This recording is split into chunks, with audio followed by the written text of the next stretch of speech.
Welcome to the National Single Payer Working Group meeting, where the joy of organizing happens. My name is Julie No-Smith. I'm a new member of the NSP steering committee. National Single Payer is a national grassroots organization that organizes locally in the struggle for national single payer healthcare. We are united by the common principles that healthcare is a human right, must be free from profit, and must be achieved through national legislation. So some housekeeping. Please introduce yourself in the chat with your name and city. Try to keep the chat conversation to a minimum. We'll be dropping links in the chat that will tell you how to donate, how to sign up for our newsletter and emails, and about the future organizing meetings.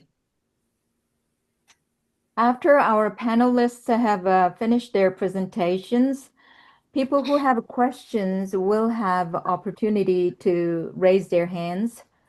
When your turn is next, you will be unmuted. Please keep your question or comment to 1 minute so we can give everyone a chance to participate. So tonight we have a great webinar planned with the two wonderful panelists. The topic is advocating for the human right to health care in the age of Trump. Anna Malinow, NSP Steering Committee member, will introduce our speakers. Anna. Thank you, Julie, and welcome everybody. So happy to be here. And we are honored today to have two authors of the report, The Rights to Life and Health, How Financing Affects the Right to Healthcare in the U.S. And I'll be dropping that link in the chat in a minute. Now, the recognition that healthcare is a human right is the first NSP principle. So when we were approached by one of the authors if National Single Payer would be interested in submitting a universal periodic report to the UN on how the US fails miserably in providing healthcare as a human right, we of course said yes. So what is a universal periodic review, also known as the UPR? Well, as we will hear, it's a unique process which involves a periodic review of the human rights records of all 193 UN member states. It provides an opportunity for all states to declare what actions they have taken to improve the human rights in their countries. And it allows the states to address human rights violations wherever they occur. I highly recommend that everyone read the UPR report, as it is really a detailed indictment of the US healthcare system, which we were all trying to change. I am sure we're going to get a lot more information from our speakers about the UPR, but I wanted to set the stage as to why National Single Payer would be interested in a report about human rights submitted to the United Nations. We're going to hear about how the US manifests a continuing pattern of a state not committed to human rights, including the right to health care. This despite the majority of Americans supporting healthcare as a human right and Medicare for all. This report could not come at a more critical time when our public healthcare programs, particularly for the elderly and the poor, are under attack through defunding and privatization. And I must say that the veterans are also under attack as well through defunding and privatization. And when the right to one's body and women's equality is severely threatened. For more on this important report submitted in part by National Single Payer, let us welcome our two speakers. Our first speaker is Marty Schmidt, a Washington state-based lawyer who devotes her time to educational projects promoting respect for public international law, focusing on international human rights and the rights of ecosystems. Her current work involves health, equality, and the rights of Indigenous nations. In her pre-retirement life, she worked as a labor and community organizer, college professor, and equal employment lawyer. Our second speaker is a resident of Bennington, Vermont, Mary Garish, who's employed with the Bennington Housing Authority as its compliance officer, and that will become important during her presentation. Mary also serves as a board member on the Vermont State Continuum of Care, Vermont's HHAV, the National Center for Law and Economic Justice, Greater Bennington Peace and Justice Center, and the Rutland Area NAACP. She's also a member of Vermont's State Truth and Reconciliation Committee, as well as the NAACP representative on the Vermont Land Access and Opportunity Board. Previously, Mary served on many boards, including on the board of the U.S. Human Rights Network, and along with Marty, Mary is one of the co-authors of the Shadow Report on the right to healthcare with the UN Human Rights Council. So take it away. Okay, so we can move on to the next slide.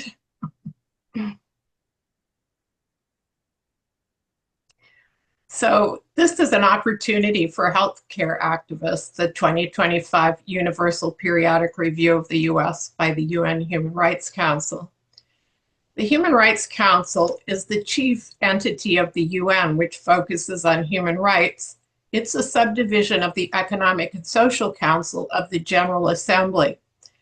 UPR reports, including about states like the US, are official UN records. Although the Trump administration withdrew the US from the UN Human Rights Council, membership in that doesn't affect the UPR process. During the UPR, the US, like every single UN member, is required to submit an official report on compliance with its human rights obligations. And it's required to respond to questions from other states, such as on issues which arise from the shadow reports which US NGOs file. Next. The Universal Periodic Review of the US and the Human Right to Healthcare is not totally difficult to understand. There's a review of each UN member country's human rights record in a cycle which occurs about every 5 years. And this is the fourth cycle review of the United States, and it's the actual review of the US is scheduled in November. Governments file an official report, and then there's an opportunity for non-governmental organizations like National Single Payer, the National Lawyers Guild, and others to file their own shadow reports. They're called shadow because they shadow the official report. And these reports can detail the violations and all the gaps in the official report, which are many. National Single Payer has collaborated for this cycle with other organizations to file a report, which was filed in April, and Anna's already mentioned its title, and it's available for you to read. It's carefully footnoted as well, and although it's a little bit dense, I think it's quite accessible language. Many organizations in the US have participated in the UPR process and utilized this international forum to expose governmental failure to represent our interests. The whole process rests on well-respected international human rights law standards, including the norms that apply to the right to health. The UN Human Rights Council reviews all the NGO submissions, and there can be hundreds of those, and adopts some of their evidence and recommendations. And that document itself can also be used in organizing. Next. The US government is legally bound to respect international human rights law, and these duties extend to all other states, to indigenous peoples, and to all US residents. Human rights duties arise from the US membership in the UN and its agencies, from customary international law, and from treaties. Under Article 6 of the US Constitution, treaties are the supreme law of the land. The core treaties that I'll be talking about or referring to are the United Nations Charter, the Human Rights Covenants, which were adopted in 1966. They're shorthand ICESCR and ICCPR, which stand for the International Covenant for Economic, Social, and Cultural Rights, and the International Covenant for Civil and Political Rights. They're companion treaties. And then the core customary law, which many of you I'm sure have heard of, is the Universal Declaration of Human Rights, which was adopted in 1948. It's one of the earliest human rights making documents of the UN. The individual right to health is a social right, and it includes the right to health care. That's covered in Article 12 of the ICESCR. Health is also part of the right to an adequate standard of living, and that's expressed in the Universal Declaration, Article 25. I just want to make perfectly clear that only political votes to political rights, such as the right to vote, to stand for election, to participate in the political process, can be legitimately limited to citizens. Next. A few basic international human rights concepts which are helpful for understanding this. First of all, that all human rights are considered to be universal, indivisible, and interdependent. They apply to every human being, and rights hierarchies are legally impermissible. So you can't place freedom of speech above the right to health, for example. The United Nations has adopted a comprehensive connected system of rights. Human rights can also be individual rights, group rights, and collective rights, and these categories can overlap. For example, an individual right to health is interdependent with both an adequate standard of living and the collective right to a clean, healthy, and sustainable environment. In the International Convention on the Elimination of All Forms of Racial Discrimination, ICERD, which protects groups from racial discrimination, it's Article 5, subsection E4, addresses public health, medical care, social services, and social security, all as interdependent rights. Next slide. This is just, I'm not going to read through all of these, but this is just a list for your information and use. But this represents some of the most important instruments of international human rights law pertinent to health and healthcare. This is 80 years of lawmaking. It goes back to the UN Charter and the World Health Organization Constitution, which first set out the right to the highest attainable quality of physical and mental health. And the most recent, as you can see, is the Universal Declaration on the Rights of Indigenous Peoples, which has 3 separate articles addressing health issues relative to Indigenous peoples. Next slide.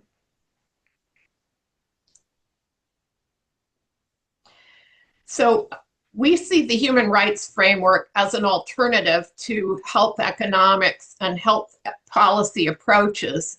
It doesn't react to other scholars. It's an accessible kind of framework that ordinary people, not lay people, can use, and it's human-centered. Human rights framing uses international legal standards. So this is helpful because the US can be compared to other countries, and the typical US diplomatic response, which often invokes American exceptionalist thinking, is exposed, and particularly the kinds of excuses that are often raised in these proceedings before the UN Human Rights Council. Another good thing about the human rights framework is that activists can actually participate in developing that human rights record, as I referred to the recommendations and so forth. Also, the human right to healthcare is non-derogable, which means that it can't be ignored, or it's not subject to emergency legislation, that there are some rights that are considered that could be subject to less attention during an emergency. It can't, but it can't be sacrificed. And this is really in contrast to constitutional rights. And I think immediately of the horrible Burwell versus Hobby Lobby case, in which the free speech of the corporation superseded the women workers from having reproductive health care. And that's a case is getting to be kind of old, but it's still good law, unfortunately, or bad law. The other thing is that healthcare principles and the duties to respect, protect, and fulfill the right to health apply to government at all levels. So this can be used in many different governmental forums. Next. So these are the basic principles of the human right to health care, and you will see how this relates to our report and what we struggle for in national single payer, because a state is required to respect, protect, and fulfill all of these principles, not just the ones it prefers to focus on, or not partially.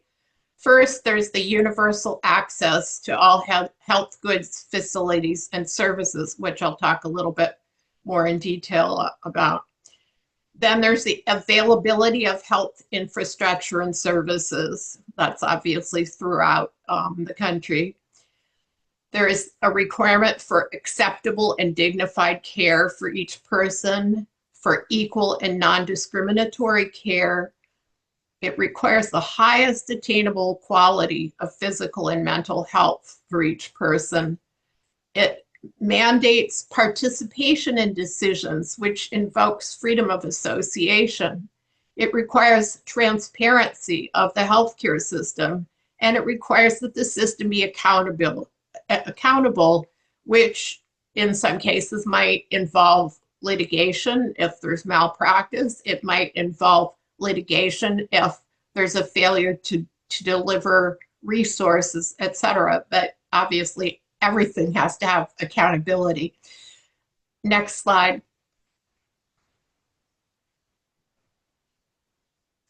So, universal access principle, I break this down maybe a little bit differently from some people, but this is what a lot of the human rights lawyers do. Into four different areas. One is the universality, two is affordability, three is comprehensiveness, and four is equity. So in terms of the universal aspect of healthcare, it includes all residents. Now, that means the areas that the U.S. has under its jurisdiction. So it would be also colonies, and I would argue even at places where U.S. extends jurisdiction. For example, if it operates a prison in another country. But it's meant to be a broad definition of the word resident. So I realize that oftentimes resident is used in a very narrow, and it's narrowing way in immigration law, but that's not the human rights approach to defining resident.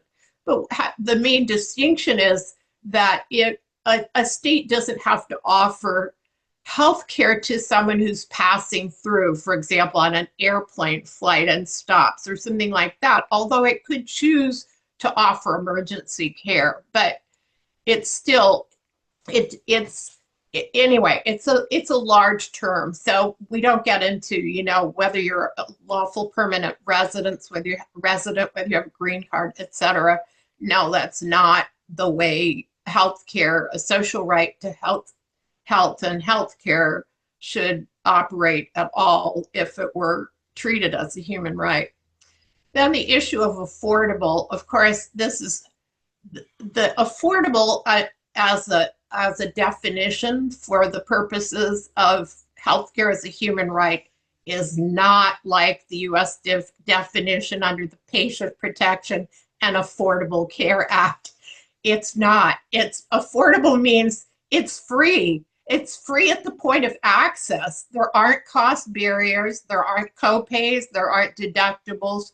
There aren't premiums. I mean, you can have a way to finance the system, but it has to be affordable. So there cannot be barriers to using the system. Another important part of this universal access is that it's comprehensive, that there's facilities and the full suite of goods and services that each person needs. And the principle of equity. Obviously, some people need more health care, and if they need more health care, they get more health care under a system that's built on human rights principles. And group disparities in a system that's structured around human rights are addressed systematically.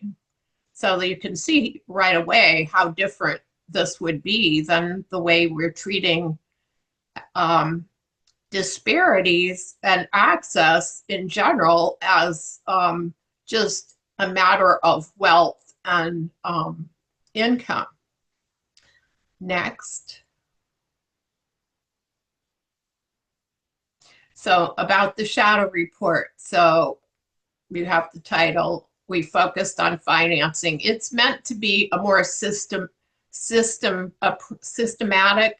and system-based approach to human rights than as most groups would file, because there are systems, principles in human rights, but they haven't been used as much by advocates. And it's partly because people have trouble, or organizations, including in the US, maybe not everywhere, have trouble dealing with the economic aspects of human rights and incorporating that into their advocacy. So as I said, we filed it in April. The Trump administration has not filed an official report as of this moment. It was due on August 4th, and it's unknown if they will file the report, although the first Trump administration did file a report last time, because I was involved in this the previous report. So we'll see. The responsible agency for handling this is the State Department, and I did note that the Department of State website still retains an explanation about the Universal Periodic Review. So I don't know if I should draw too much conclusion from that, but it wasn't taken down.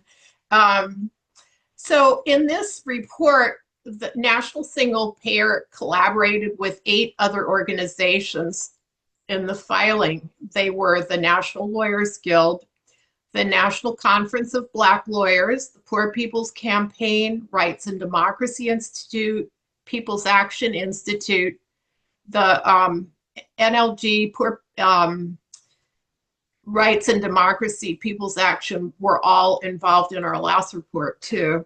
The National Center for Law and Economic Justice, the Connecticut Citizen Action Group, and the Hawaii Institute for Human Rights. So it's quite a good mixture of local and national groups, and somewhat focused on the economic and systemic aspects of the healthcare system, which is something that we were hoping for. Next slide. So this is just a little overview, because if you go and read the report, just you'll be able to read more detail, but I just thought I'd give an overview for now. I'd point to some of the areas that we covered and how we did this. There's requirements that UN Human Rights Council has for the shadow reports, and so of course we have to follow those. And then there are, we want to be strong advocates, so we try to figure out the best approaches to our materials. So we used our earlier report, which the Lawyers Guild took the lead on, as a template, and then made revisions and additions. And our earlier report was quoted in the stakeholder report, which the Office of the High Commissioner of Human Rights put together. In fact, our data was like the first footnote, which was very satisfying to see it right in the foreground. The introduction is definitely part of the general requirements. We cited the pertinent binding human rights duties regarding healthcare. We responded to the previous recommendations that were made for improvement to the United States during the third cycle. Which had quite a lot on women's reproductive health and improving the healthcare for immigrants. Then we did a summary of the current situation of U.S. negligence and denial of its obligations. And we, worked in, for example, some information about the murder of the United Healthcare CEO and the survey that was done of the people in the U.S. about who's responsible and why. So we included that and some overviews of the current situation, the movement towards basically budget slashing and all kinds of damaging developments. And then in the third section, we focused on the U.S. response to the COVID-19 pandemic, which was completely omitted in the third cycle review. We filed a short additional report. They gave us an opportunity to raise some of the issues which we raised about, including things like, no sick leave for nursing home workers, no right to unionize, et cetera, as well as absence of protective equipment and competition for vaccines. And then in the fourth section, we tried to situate healthcare in some of its interdependent rights setting, particularly the adequate standard of living and the impact of inequality on both of those. And we use data from Federal Reserve Bank and from a range of organizations to point out disparities and increasing inequality and the relationship with mortality, health outcomes. Next.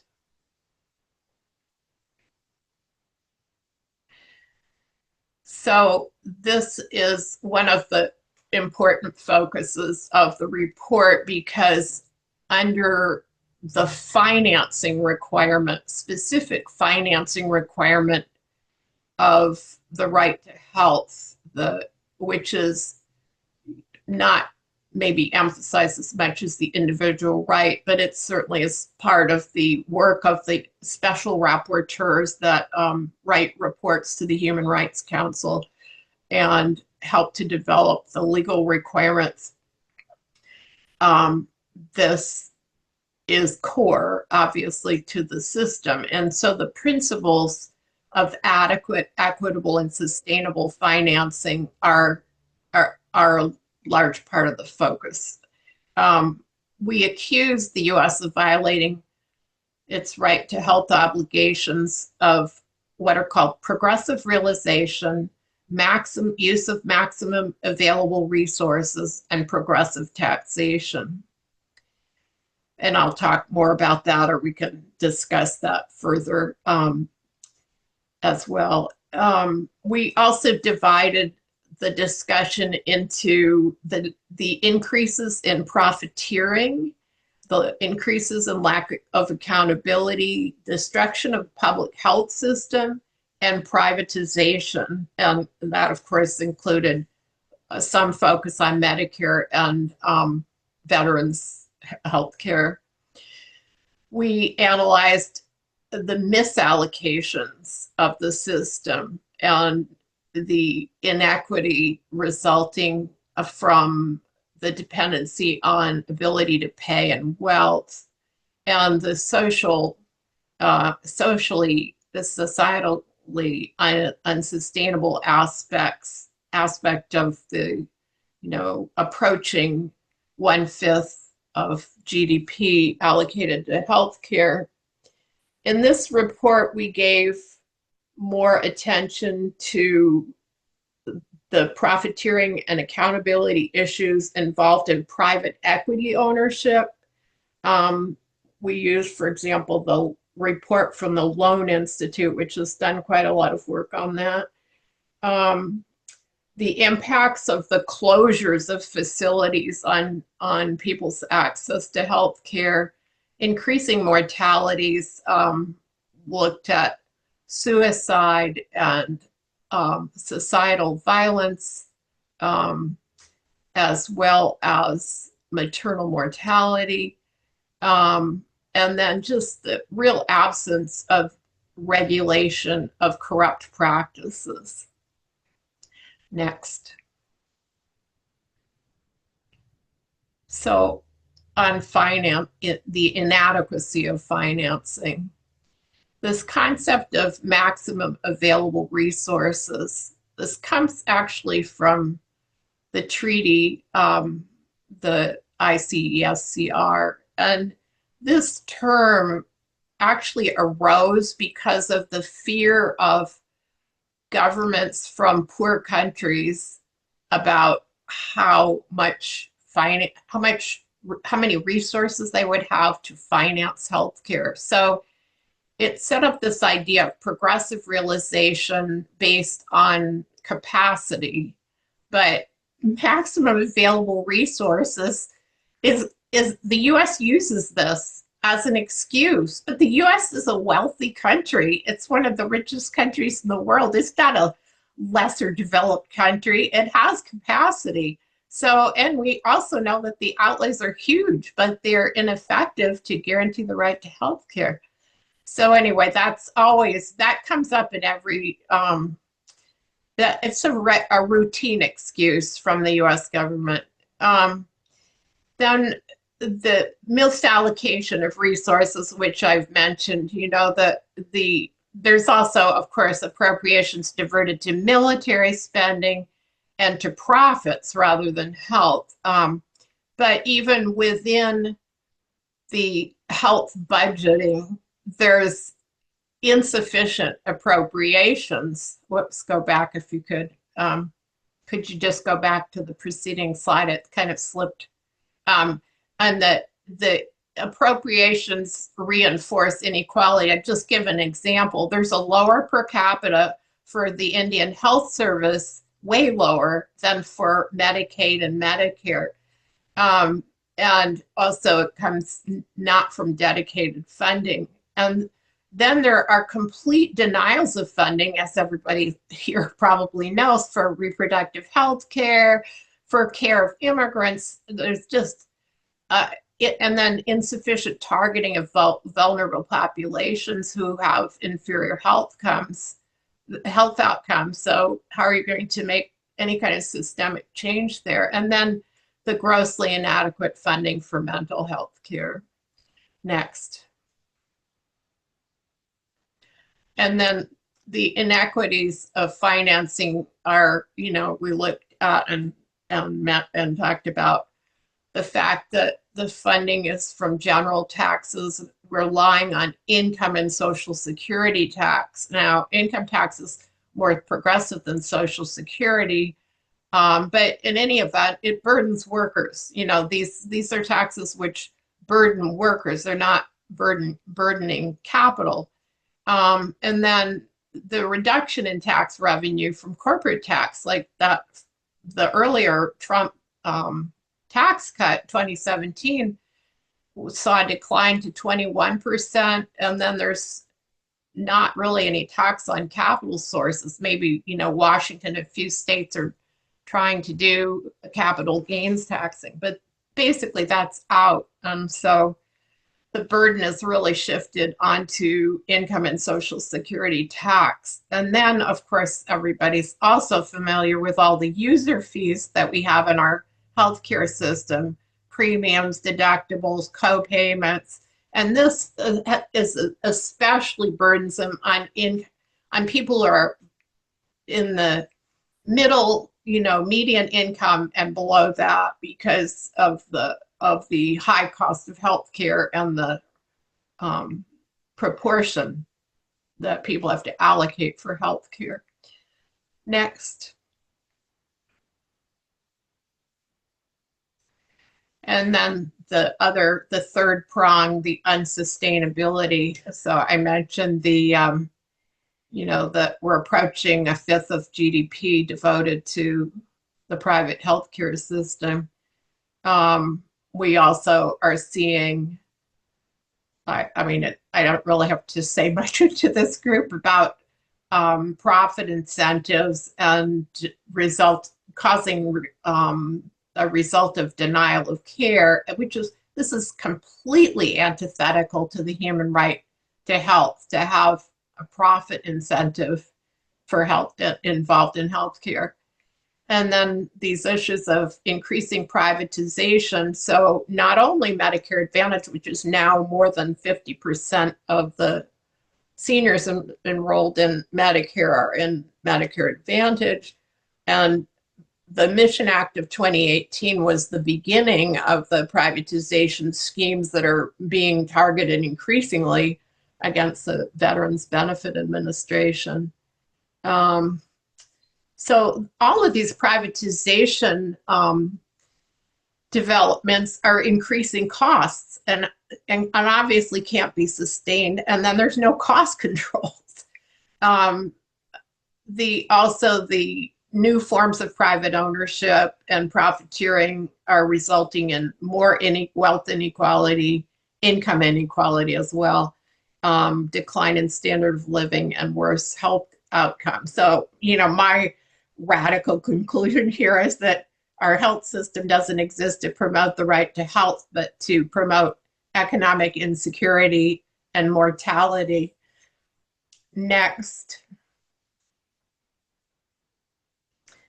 Then we also focused on the individual right to health care and raised some concerns and issues about violations of principles. Well, so these ones that we looked at specifically in this section: universality, affordability, equity, non-discrimination, highest attainable quality, transparency. So the erosion of access to Medicare, the limits on universality, even in Medicare and veterans care, which, Medicare is pegged to the Social Security system. So there are people who don't qualify who are over 65. And then the increasing costs. Pervasive discrimination in our healthcare system based on immigration and indigenous statuses and in violation of treaties. There's some brand new developments in public health just today with forbidding the Red Cross and some other groups that deal with health and other emergencies from providing any kind of assistance to people who are, quote, illegal. That was in the news today. Oh, just horrible. Then there's the massive retrenchment, the unspiraling of Medicaid, and the retrenchment in spending and coverage, which are foreseeably these losses are going to lead to tens of thousands of deaths. Then, of course, another concern we have is the grossly inferior care for prisoners who are usually covered under Medicaid and charged in all kinds of ways for additional ways for Medicaid.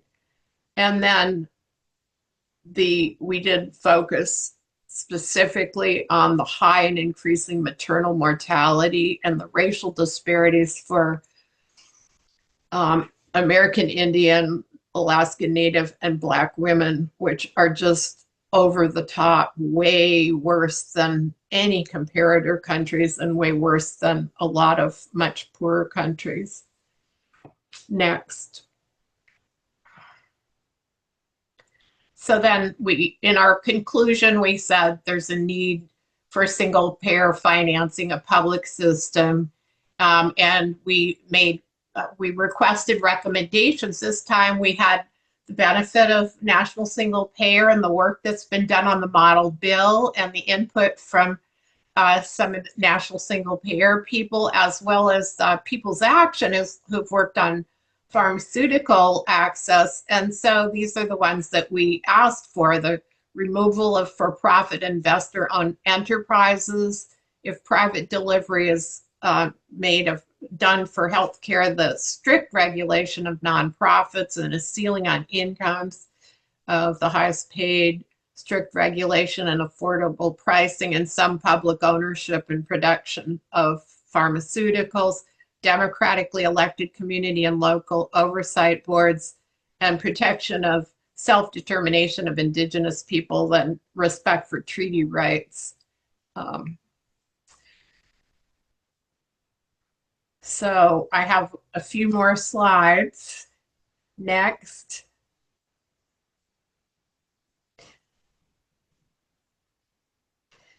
So here are a couple possible next steps, because we don't know whether the Trump administration is really going to go ahead on this, but there is a People's UPR action on October 23rd in New York City near UN headquarters, and NSP could be an organizational co-sponsor of the People's UPR, and they're looking for directly impacted persons who can testify how their right to health was violated for in-person testimony at this, or by video for people who can't be in New York City. And then if the US does participate in the UPR in November, what has been done in the past is that the human rights groups work together to work on key diplomats involved in the review to try to get them to understand what's going on in the US, or there can be protest activities with other NGOs, either in New York or in Geneva, and whatever people come up with, your ideas to advance our movement using international human right to health. That's it. Thank you.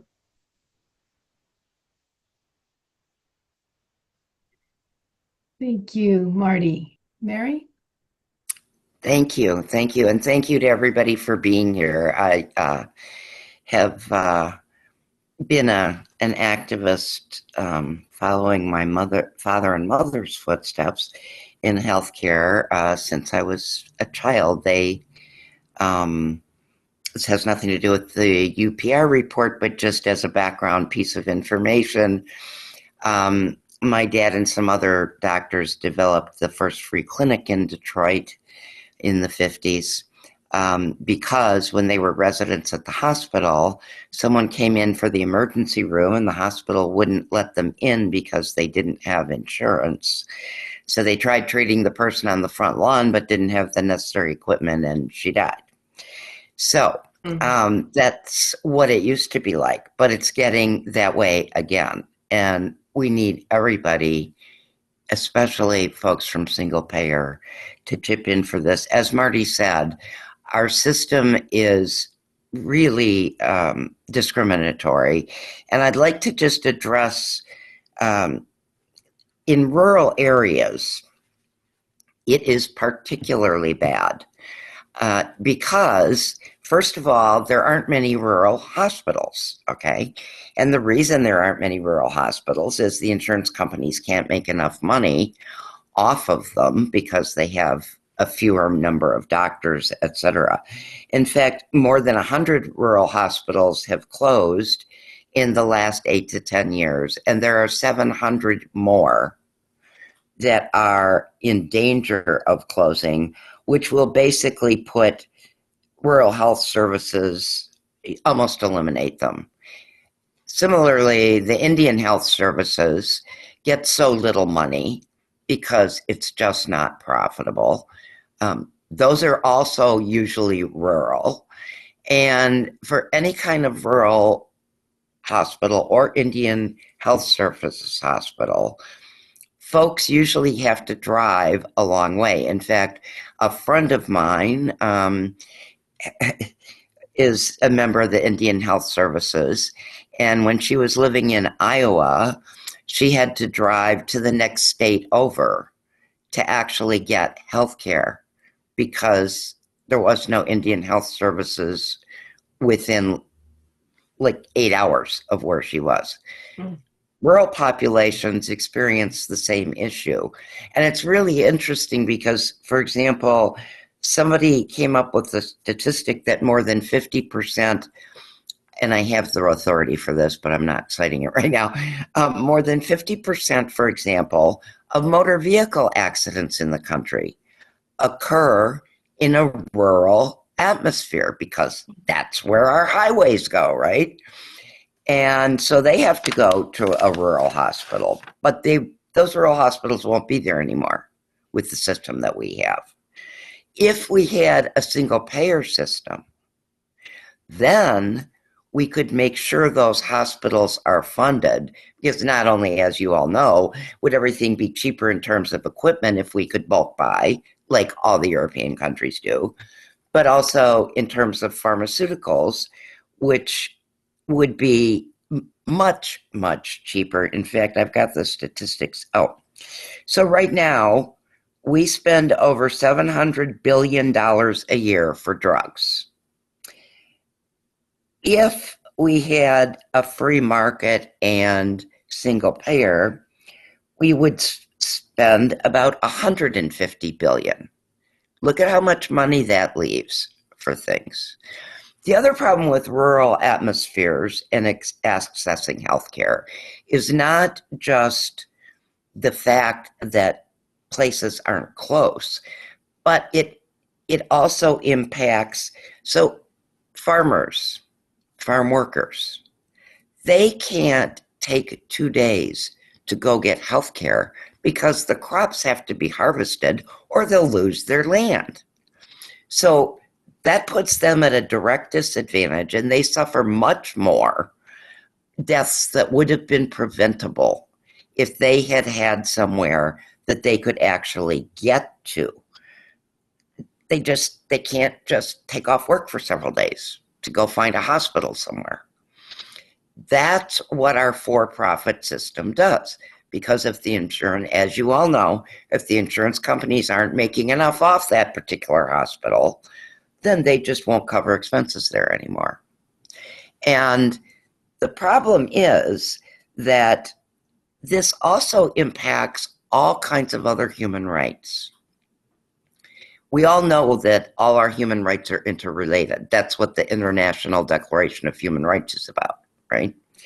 So I'm going to take housing, for example, because that's my area that I work in right now. So housing is also in rural areas more difficult to come by. And frequently it is attached to farmland or whatever. And the people that own it are generally of very low income in this country. So they can't afford to buy insurance and have co-pays. And so they have to take the money out of their pockets. And pretty soon, guess what? They lose their farm because they can't afford to pay the taxes and everything else. I have to say, my own parents were in an accident years ago it was a deck collapse accident in Georgia. And They were both very badly injured. Luckily, they both survived. Nobody expected them to. Their hospitalizations exceeded their lifetime Medicare limit, which at that time I didn't even know existed, I might add. So everything that they had saved had to go pay for their medical bills because that was the only way they could live any longer. Every day I talk to people here in Vermont and even in other states through my job who have lost their homes because they had to pay for treatments, particularly like cancer treatments or really expensive pharmaceuticals, and they couldn't make their mortgage payments. And guess what? Most of the landlords don't want to rent to them because they don't have a landlord reference. That's assuming there is an apartment available, which there usually is not, at least in Vermont, and I think in most other states.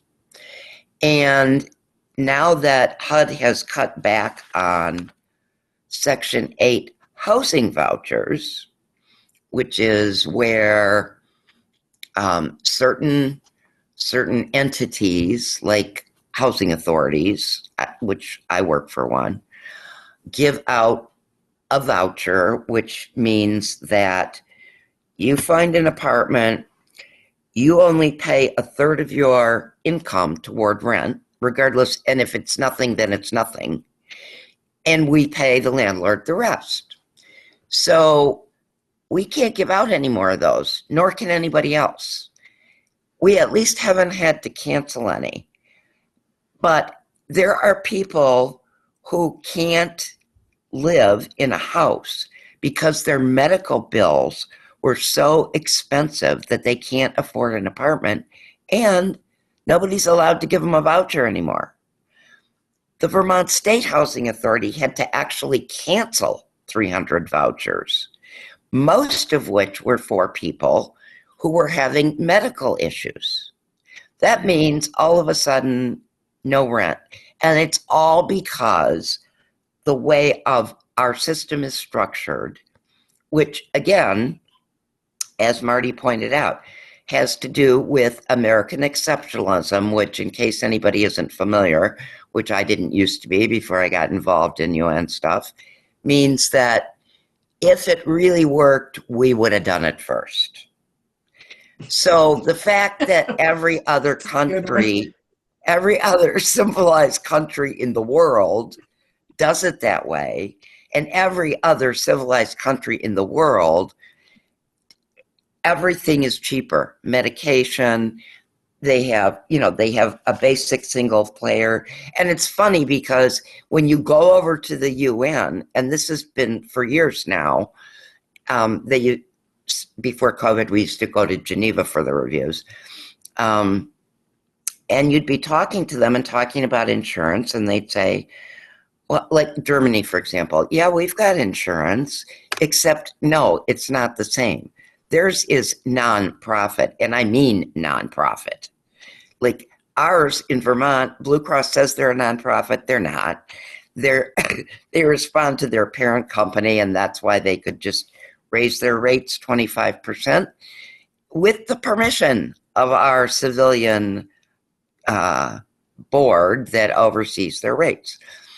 The other thing about rural situations is that in other countries, you can still, and I know this is going back to the 50s, but you can still get a house call, okay? There's no hospital near you. You can get a house call, and it's paid for. So it's fine. And that, that's something we simply don't do anymore. In a rural situation, and if we had single payer, doctors could be paid to go on a house call so that instead of somebody having to take 2 days off of work to go see a doctor, the doctor could come to them. And sure, they might have to go to the hospital anyway, but they might not, right? Because at least they might get some treatment. So there are all kinds of things wrong with our system. And and I just want to emphasize what Marty already talked about, which was the Affordable Care Act. Well, affordable, like in the housing industry, I kind of laugh when people say affordable, because what's affordable for me isn't affordable for my next door neighbor. And what's affordable for my boss isn't affordable for me. So it's like the Affordable Care Act is like that.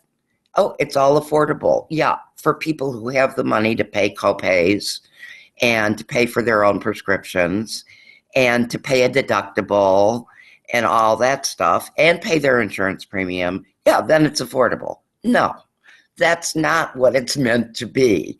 So we really have to think of affordable the way the UN defines it and in terms of equity.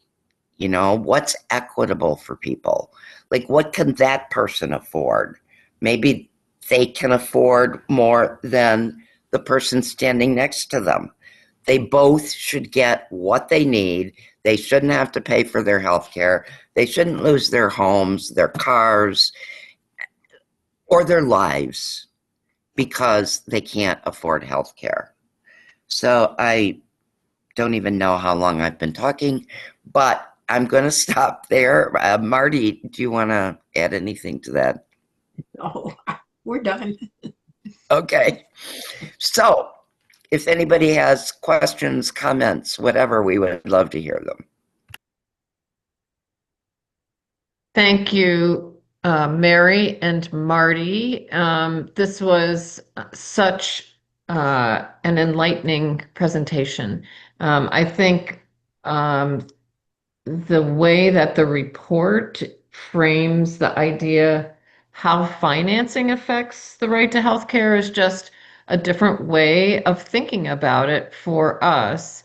And I love the way that Marty framed and Mary just touched on this whole concept of affordable, affordable being a moving target that doesn't, at least in the United States system, does not is not based on any sort of reality, and the idea that our healthcare system is so damaged and impacted by a completely inadequate financing structure. So we don't often talk about it in those terms when we're thinking about national single payer, or at least I personally don't always think about it that way. And it just really redirects our focus in that way, which I think is great. Julie has her hand up. Oh, this is very inspiring. And thank you for the work. My question is this report was filed in April. And at that time, this big, beautiful bill was not even passed. So the impact is just particularly horrible now. And is it included to some extent, or what's the status? Well, Go ahead, go Marty. ahead. I was just and then you go. Okay, you go, and then Because I just wanted to mention that we did, we talked about the great unwinding of Medicaid and the projections for that, which did partly incorporate the what would happen if the subsidies weren't extended, and so it didn't completely cover the developing situation, which gets worse by the day. right. And the other thing to remember is so that the way that these things worked when they had these reviews in Geneva is that folks who were impacted by it or who had thoughts on the impact of whatever the subject was would come over there and testify before the committee. So that's not going on in Geneva, but as Marty pointed out, in New York, that's what's happening. So that is the time to bring up events that have happened since we filed the report. We had to file it in April, by the way, because that was the due date, because they want to give the United States time enough to respond by August, which they, whatever. And so they're usually late, by the way. It doesn't yeah, they matter are the usually late. administration. Yeah, they're almost always late. So that's one of the values of having this extra session and allowing the video testimony is this is the time that any one of us, and it should be every one of us, speaks up about how much worse this has gotten since this was filed because of the big beautiful bill. And I really, we can't, and I know you guys have heard us say this probably a million times, but healthcare is a right. We have to name that right and claim that right. And if we do it by convincing the international community to write nasty things to our administration, wonderful. Not that it might do any good, but it can't hurt, right? So that would be my answer to that. Yeah, thank you. Michelle Swenson, do you want to go ahead?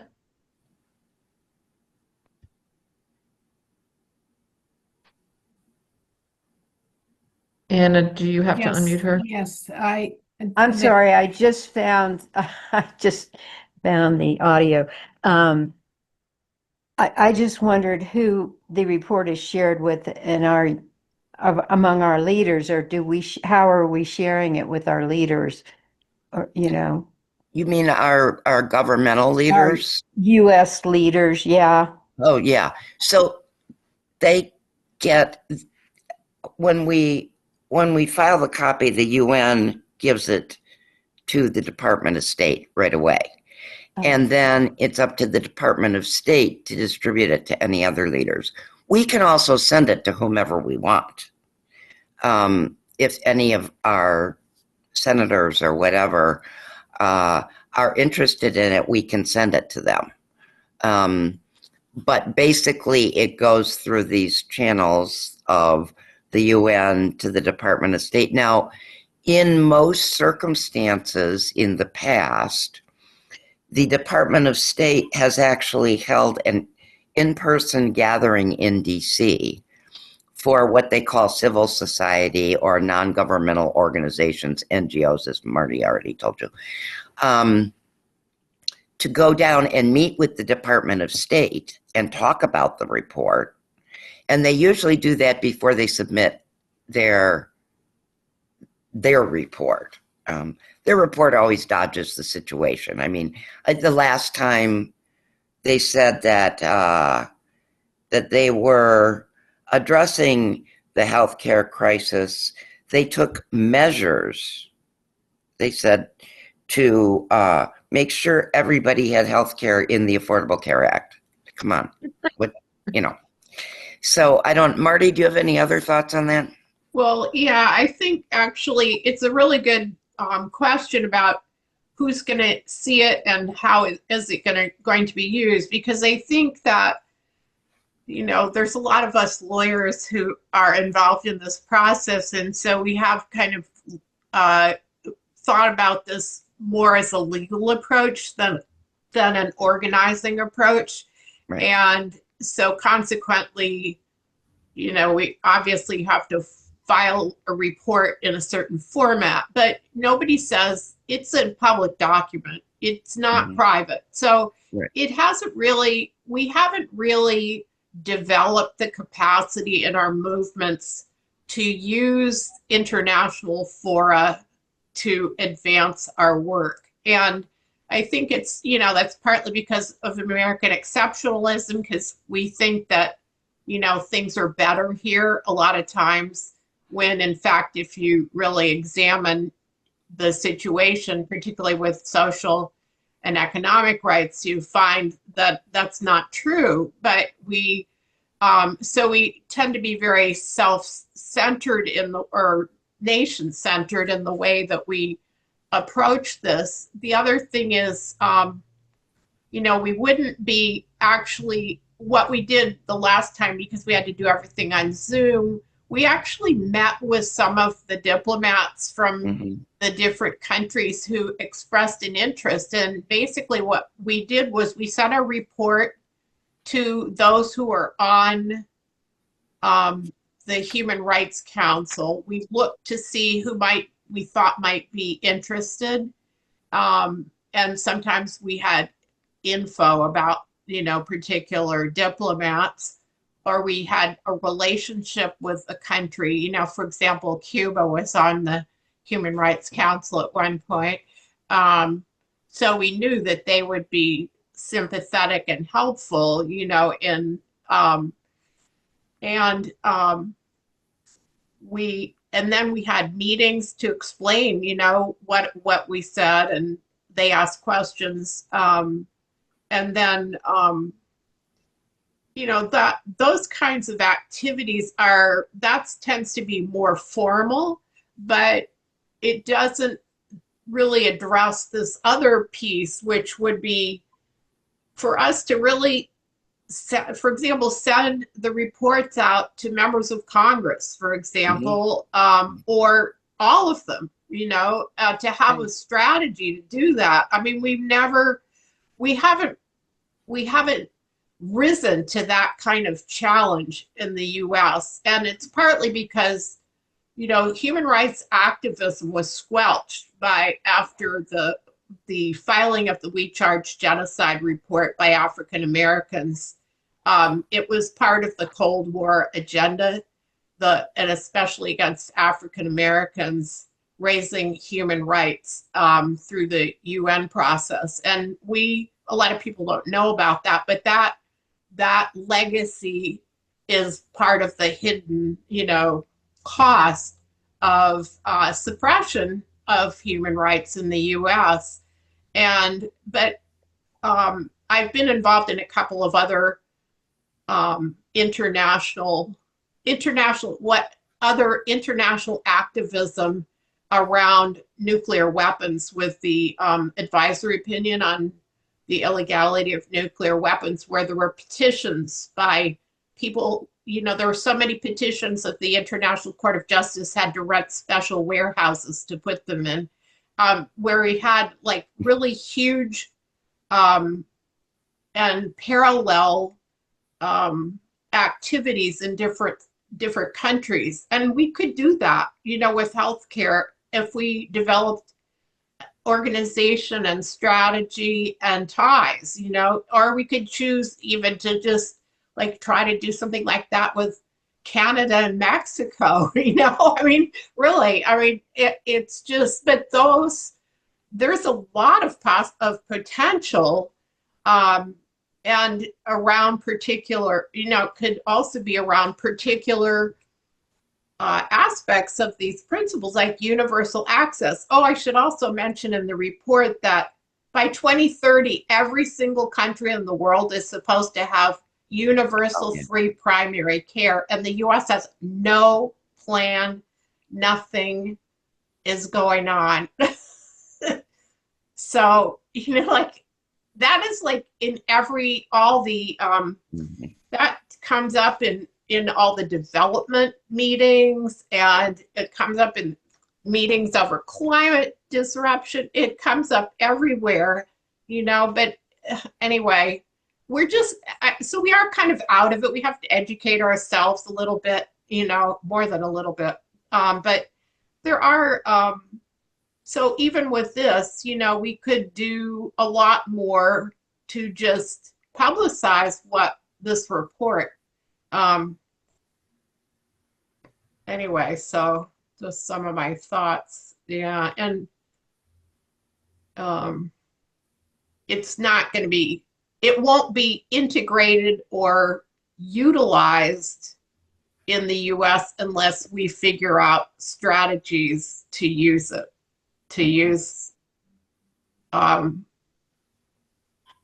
our approach, and to really develop our human rights approach. I do think that, we've seen in the last maybe 10 or so years is that people mention that healthcare is a human right, which is actually a step forward because it wasn't considered a human right. It was considered not obligatory. It wasn't.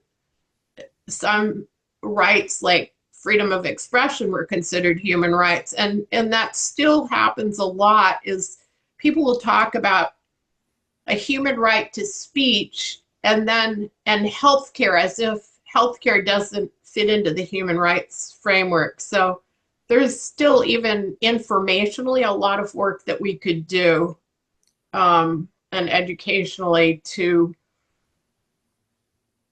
move our whole society forward. I mean, I do think that, that people also connect it to like the constitutional requirement to protect the general welfare, that there's foundational, there's ways we could use the foundational documents of the US, and particularly the Constitution, even though it's really a slavery document, but there's still ways that we could use our legal structure of legal instruments to, along with human rights framing, to push things further. Can I just ask, I think Addison Potter maybe had her hand up, and maybe Julie also had her hand up, but it seems like both have taken their hands down, so I'm not sure if Addison still wants to ask, or if Julie still wants to ask a question. If there's a time, and if others, have questions, I will just wait. I think you can go ahead. Mhm. There's one question that's written in the Q&A, which I'll get to after yours. It's an easy one. Okay. So it seems that, U.S. probably knows, people in the government, they know that they are violating this human Oh, yeah. rights.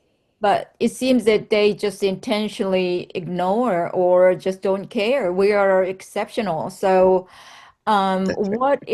what is going to happen in Geneva, and then what the UN is going to do about it, and where is the pressure point for the US government in this process? That's a really good question, because in the past,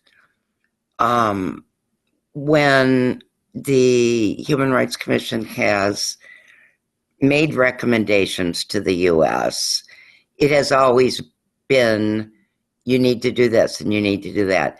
I don't think the US has ever really cared that much, except that they wanted to save face. So when they would go over to Geneva to respond, they would say, oh, they always try and make something out of nothing, like the Affordable Care Act was my example the last time. And I'm not sure that that it will really bother this administration.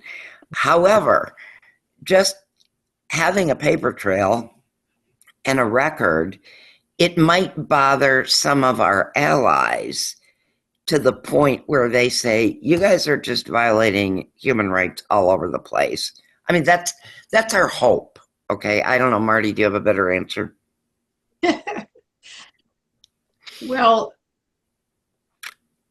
there is, we do document particular violations, first of all. So all of that can be used, but I do think I think that's, our third person, Carrie, isn't here, and she said she was very discouraged about the process, and she's been involved in a couple of other reviews, under the committee that implements the Convention Against All Forms of Racial Discrimination too. And I think that this is why we have to document, because I do think that the people in our country don't really understand what it means to violate the right to health in a really detailed way. I mean, people have their personal stories and they know that, but they don't think of it as legal violation,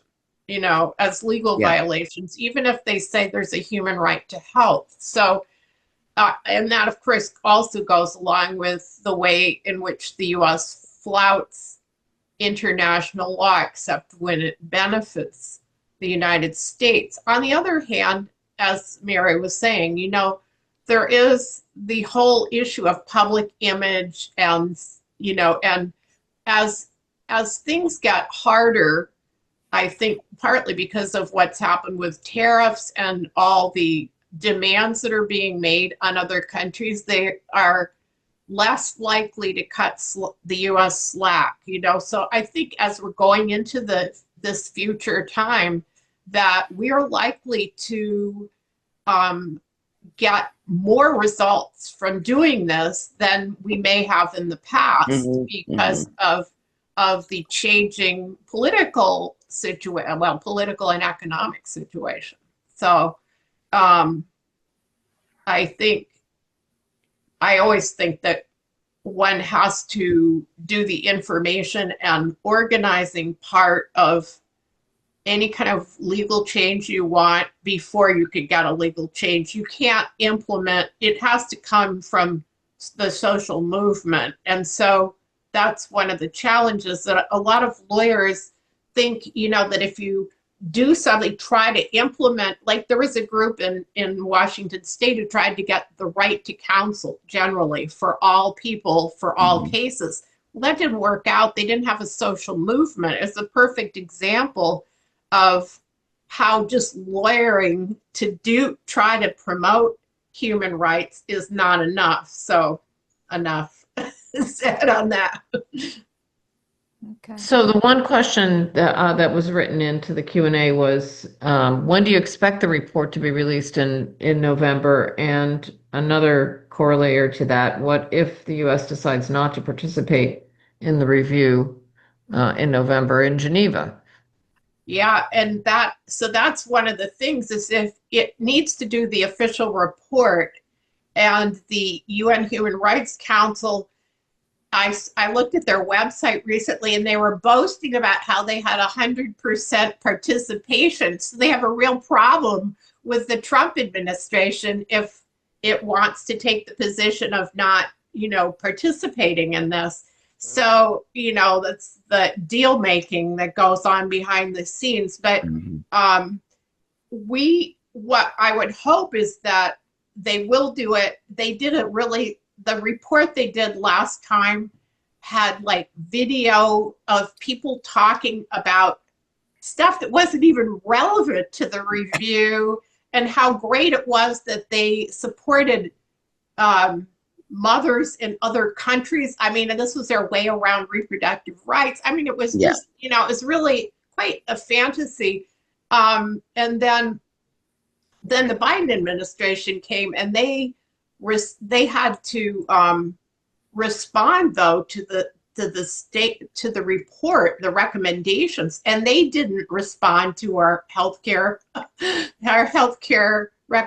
proposals either, after they got the suggestions from the council. And so it is frustrating, but I think that we just have to keep doing this. We need to broaden the people who do it. I mean, if it were really a lot of people and everybody knew about it, and we communicated it to more levels of government, and maybe got some friendly people, like the people at the local level, people go to the Seattle City Council or whatever, and they get a resolution passed, but that's all they do. Well, if they ask the Seattle City Council or Burlington City Council or whatever, if they ask the council members to go and participate, in alliance with the human rights groups on this, that would be a different experience, to have local government pushing, if people want to be working at a local or state level, so the UN has many times recommended a single payer. The members of the committee have recommended single payer health care and a public system. So they do get it. And they've also been very strong about the discrimination. This is not an enforcement process. It's meant to be a dialogue, you know. So if you don't have a willing state and people who can push that state, it doesn't work very well, you know. So it's up to us to push leaders. It really is. But the thing is, we have the legal authority, you know, and so we want to get a good response from the UN. So I don't know if the US doesn't do the report, if it won't be reviewed. I mean, that could happen, I guess. It No, could. I think they will review it just without the US input. I think they'll do it based on the shadow report, or I'm not I for don't sure, think but that's what I I heard heard. that they wouldn't. So Oh, okay. we Who don't knows? even know, you see, because Yeah, apparently not. it's a voluntary process, you know.